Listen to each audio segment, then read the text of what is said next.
Simon Nathan again says, how did Aussie cricket and society move on from one extreme to another, turning a blind eye when Warne and Moore were canoodling with the bookies to handing out year-long bans for a relatively innocuous ball tampering?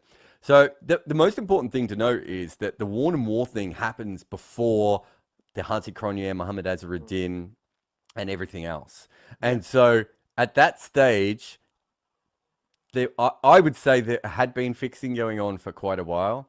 Uh, I think there are lots of stories about it happening in county cricket. There's Oh certainly yeah, other yeah, yeah. stories going on. In fact, I mean, fixing, I think the first public fixing case is 1820s in England. So it's not like Pakistan or Muhammad Azharuddin or Hansi No. Cronje invented this thing, right?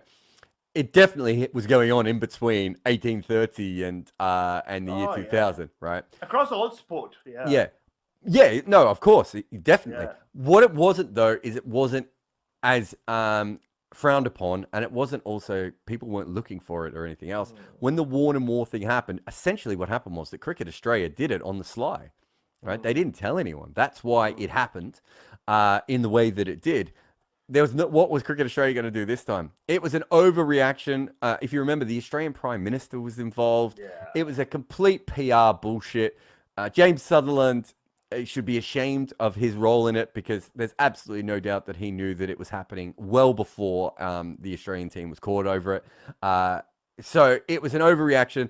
The fact that the bowlers got no penalty, it's incredible that they were all walking in with these balls that looked really weird, and at no and they're reverse swinging like crazy. And at no stage did they think, I wonder if, like, as if the bowlers weren't involved, right? As if the coaching staff wasn't involved. So to give a 1 year thing, it was just an overreaction to what happened, and also the lies. But again, that wasn't just the three players who were lying at that first press event. It was also the whole Cricket Australian staff were lying at that point.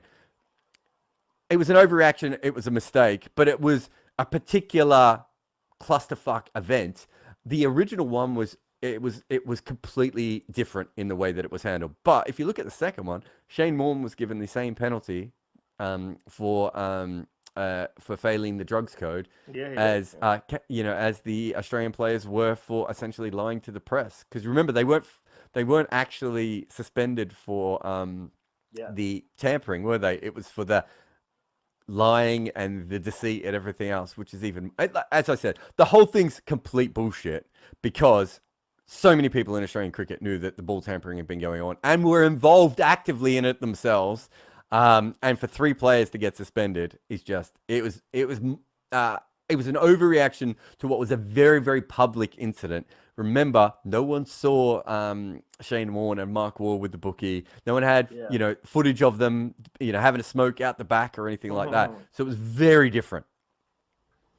One of the favorite things about Australian society that I like talking about, and I do it on any medium that I'm given an opportunity on, is how cricketers in this country are held to such a different moral standard as compared to other famous sports people, especially as compared to footy players, whether you're playing AFL or NRL, right? Like, I mean, some of the things that uh, those guys are get involved in: domestic abuse, sexual abuse, Smearing stalking, shit on the walls of smearing places, shit like, on the like. just Yeah, like I mean, over and and over again. not just in Australia. They go overseas. They go to America, punch out bouncers, Yep. grope women, and a few months later, it's back to normal. He's a star, or he's a star. Which club? I remember someone from Collingwood got into a lot of trouble last year, and that Nah, it's it's never just happened, mate. yeah, especially from Collingwood, of course. No, I mean, that was a But perfect example. If I remember talking to my family and friends and just being like, well, that's it. We're going to have to get rid of him. And they're like, no, no, he'll be back. he'll And be I was back. like, Yeah, oh, yeah, I'm thinking cricket. He will be yeah. back. Of course he'll be back. He's got a whole off season to rehab his image before he comes back, right? And that's exactly what happened. And he's still playing for Collingwood now. And as you said, Yeah.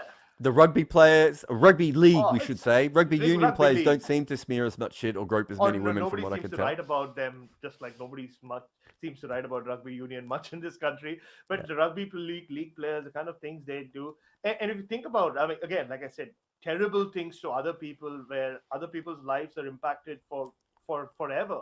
And Yeah. here you're talking about three guys who did try doing something to a cricket ball, and they didn't even succeed. Like the ball wasn't even tampered with eventually. Like they didn't even have to change it. So like you're punishing someone for doing something so badly to a cricket ball which had no impact on it, and Yeah. they're gone for a year, while like these guys are up to crazy things, right? Like yeah, court cases all around the shop, like and not just current players, retired players, but a lot of them have media gigs.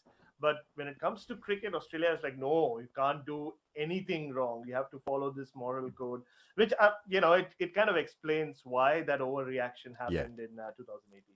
Yeah, I mean, if you compare it, I mean, we're getting very Australian on this episode, but it's a really good question, Swami Nathan, and because you've asked this question, if you compare it to the Essendon football scandal, right, where the players were involved with supplements, so it was a bit like what happened with Sky, the Sky cycling team, where it wasn't doping, but it was like organized cheating around the doping thing.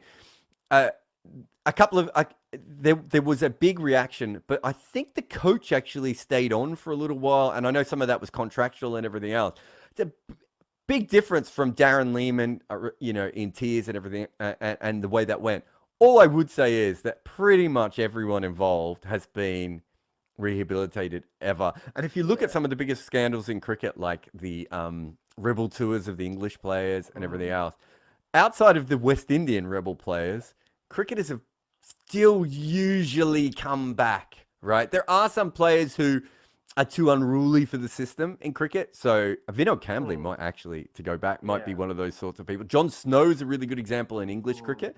Rodney Hall, maybe in Australia. I don't know. I think Rodney Hall was probably just slowing down, so they moved him on. But there's, or do you mean of recent times since he started saying racist things? Yeah, Greg Ritchie and Rodney Hall of recent times. But during the careers, if you're a good player, generally you do find your way back into the international setup in cricket. But there does seem to be a moral code. Look, I mean, Leslie Hilton was a cricketer, and he was he put to death, I think, for murdering someone.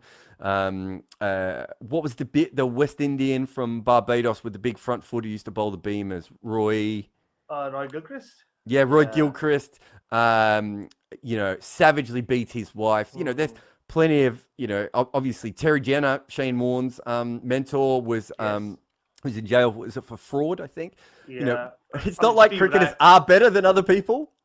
Steve Randall, I'm not cricket umpire, but well, Steve Randall stuff is really, really bad. Anyway, so I hope that answers it, Swami Nathan. And, everyone else can Google the Essendon supplement scandal.